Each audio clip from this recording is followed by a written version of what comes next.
Frank Darrington, 8748 Madison. Quite frankly, I don't understand why we're here. This whole scheme is it's a financial train wreck. The little bit you can glean from the Times, and it's kind of obfuscated. The dollar amounts are obfuscated for obviously for a reason. Pellet's stenographer was assigned, he's loaned out to our congressman, and he is doing his due diligence to report things as he was told.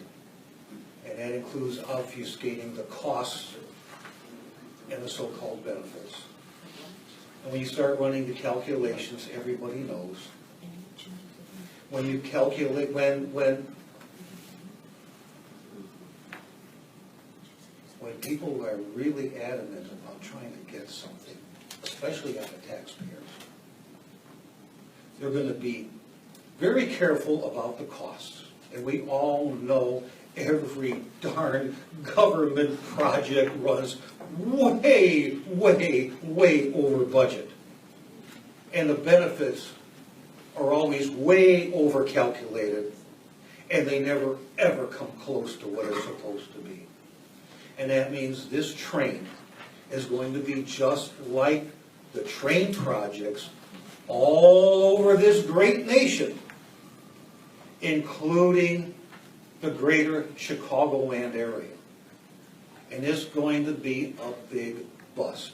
And it's going to require subsidies from now until the foreseeable future. I will be in my grave for decades and decades. My grandchildren will be in their graves, and we will still be subsidizing the trains. But I know why this project is going. I lived in this area my entire life, in Munster for most of it.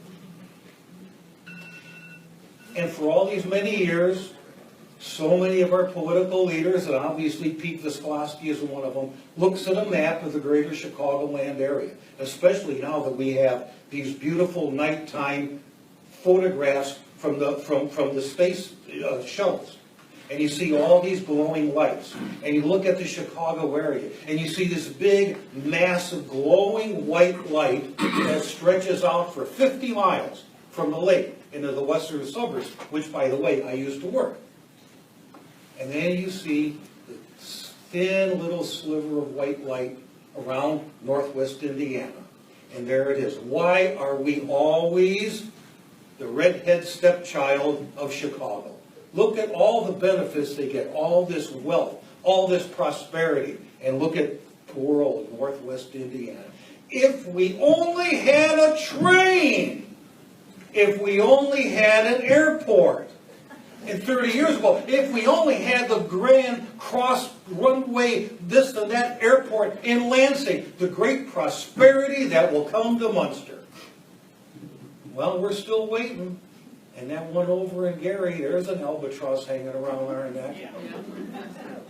And this is going to keep going on and on and on. There is no train that runs in the Chicago area that pays for itself.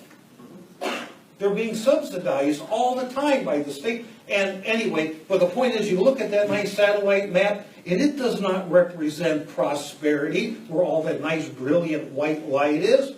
It represents bankruptcy. All those areas are bankrupt because it's one goofy project after another, including their trains. But as some of you guys know, I worked out in Naperville for almost 30 years.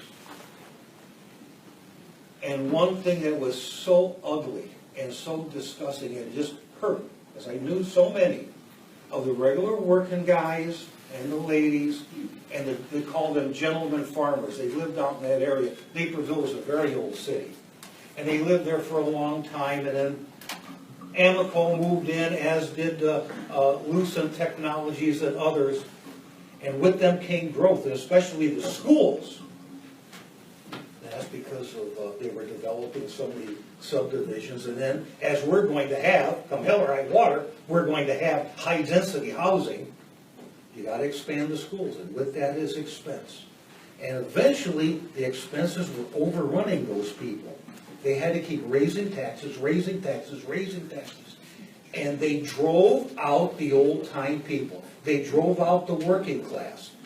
And I heard, it hurt to hear it. I heard the old-time, the young ones, these young, now we call them millennials, we called them yuppies back then. They expressed that they loved high taxes because it drove out the riffraff. We want nice, brand-new housing. We don't want that old stuff.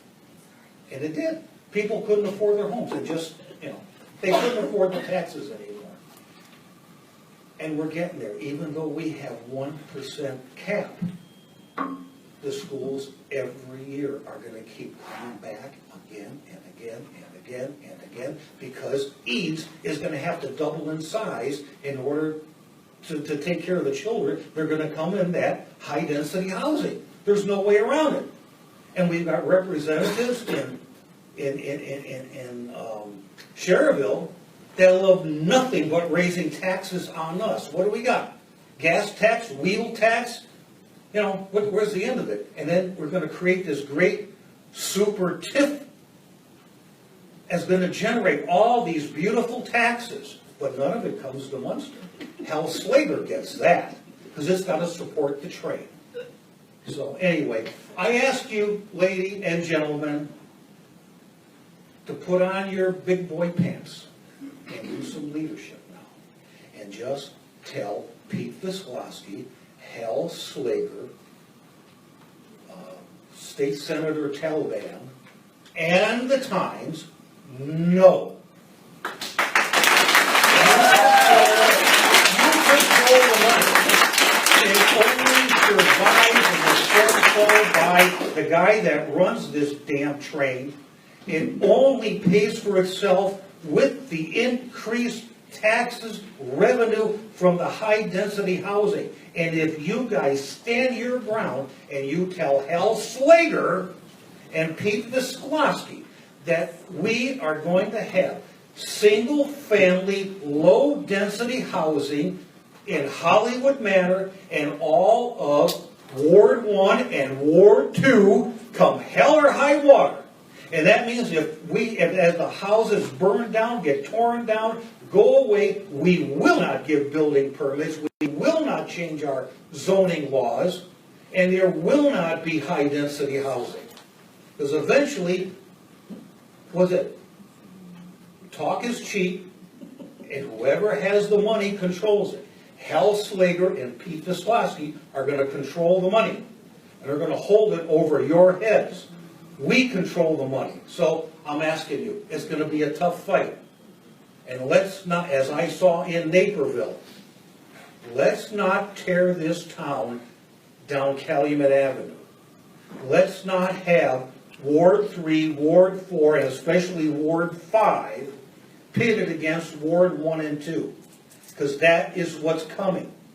When this town's going to need money for taxes, Ward 1 and Ward 2 is going to get thrown under the bus. I've seen it out in the western suburbs, and it will happen. Thank you. Frank, thank you. We are...